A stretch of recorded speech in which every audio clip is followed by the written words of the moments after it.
Risen from the ashes. Well, that's the perfect way to sum up these two new Royal Enfield 12 motorcycles that are standing with me.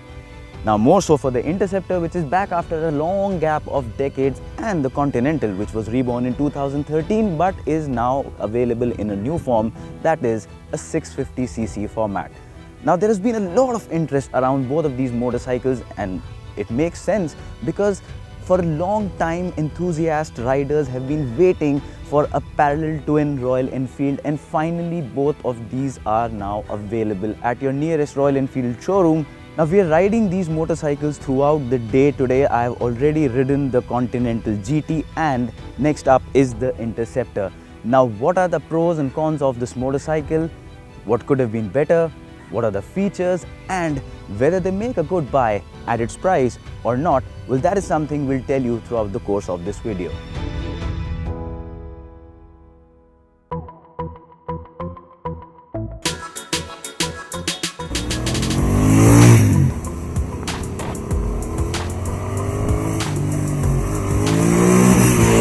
Now let's start off with the design of these motorcycles, and as you can see, we have the Continental with us right now, and it is a proper cafe racer design. Now, of course, you have the option of choosing between a single seat and a dual seat option. So yes, even if you choose for the dual seat like we have here, you have the option of placing a cowl here, so that sportiness is something which will not get lost.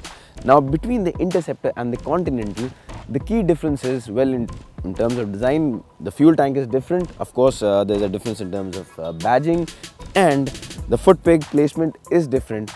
But apart from that, both motorcycles do not have any major difference in terms of features or in terms of powertrain.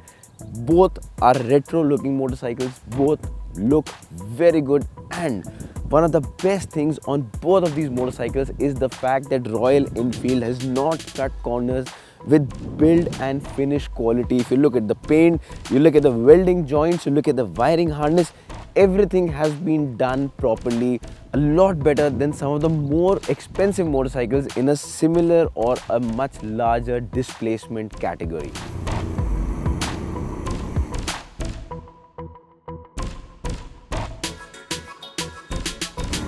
If outright bling is your thing, then these bikes might not be for you. But for anyone who understands and loves classic motorcycles, there's hardly any reason to not love them.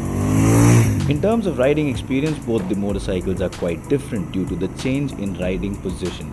The Continental GT is of course more aggressive and will have you putting more weights on your wrists, forearms and shoulders.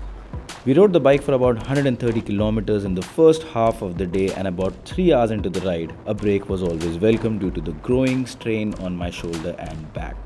Hence, the Continental then is suitable for leisure riding and for weekend rides. The Interceptor offers a much more relaxed riding position and hence can be used for many purposes, including touring, commuting, leisure riding and many more. Lesser strain on the shoulders and back means that one can ride this bike without any problems for hours. I rode the Interceptor for more than 120 kilometers on the first day, and the bike didn't give me any reasons to complain.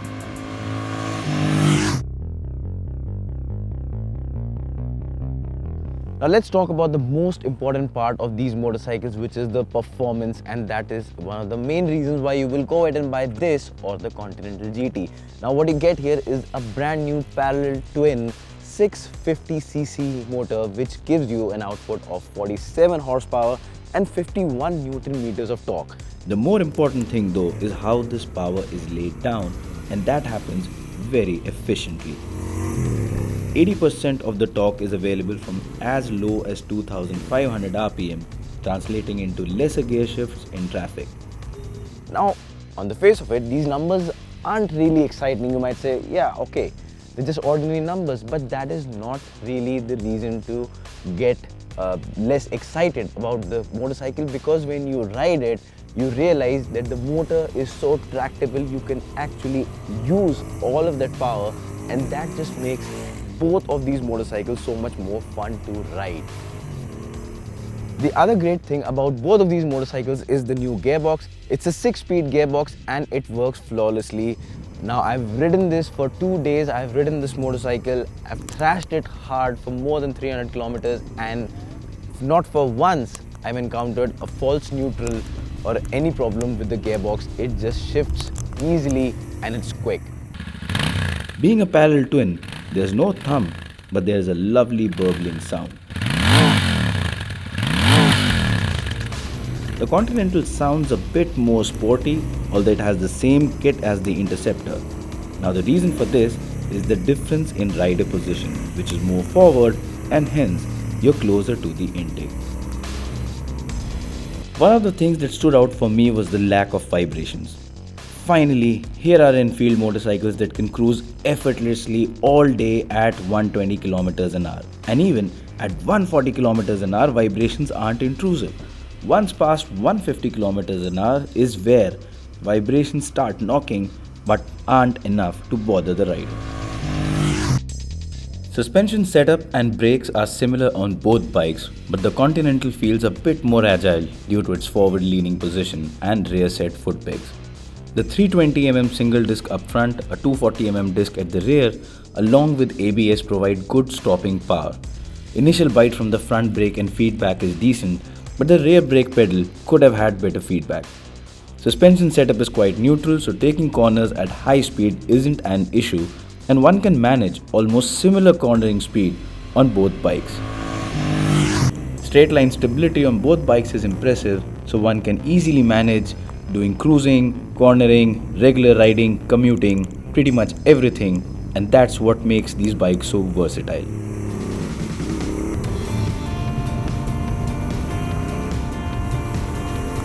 So after 2 days of action-packed riding of these two new Royal Enfield twins, it is time to say goodbye to these motorcycles. What this also means is that it is time to give you a conclusive statement of what these motorcycles really are, how good they are and what kind of value they offer. Well, at a price of 2.5 lakh starting for the Interceptor and at 2.65 lakh price tag for the Conti GT, it is absolutely a killer pricing for these motorcycles. What you get is a great motor, good looking retro motorcycles, they handle well, they ride well, the equipment is good, the detailing is good. All of that, put it in a package, and what you get is an extremely strong value for money quotient. And that is precisely what is going to be the strong point for these motorcycles. Now, while the pricing of these motorcycles is truly disruptive, one also needs to take into consideration the fact that there's nothing else in the 500cc plus segment that you can get in this price. Now, no matter where you're staying in the country, you will get these motorcycles for about 3 lakh rupees on road. That is what the company has tried to do. So that's the reason why, if you're someone staying in the state of Kerala, the ex-showroom price is as low as 2.33 lakh. And that is a big thing, because what this does is it just brings large capacity motorcycles to the masses. It just makes big motorcycles so much more accessible to masses, and that is a great achievement that Royal Enfield has done with these twin motorcycles. And a lot of you have been personally asking us a lot of stories and through email, which one is better? Well, as a personal choice, I would prefer the Interceptor, simply because it's more practical, it's easier to ride, the riding position is better. But what I can tell you is, no matter what you buy, whether the Interceptor or the Conti GT, you will not go wrong with these motorcycles. Yes, of course, again, as a lot of you have asked earlier, there was the case of Himalayan where a lot of reliability issues came up. But Royal Enfield is saying, and they have assured us, they're claiming that they have done more work than ever before on these motorcycles to ensure that nothing goes wrong. Now, how that fares up in the long term is something that we'll get to know over the period of next few months. We'll also do a long-term test for these motorcycles, but for now, if you have to go and buy these motorcycles, there's nothing else that is better than these in the market right now.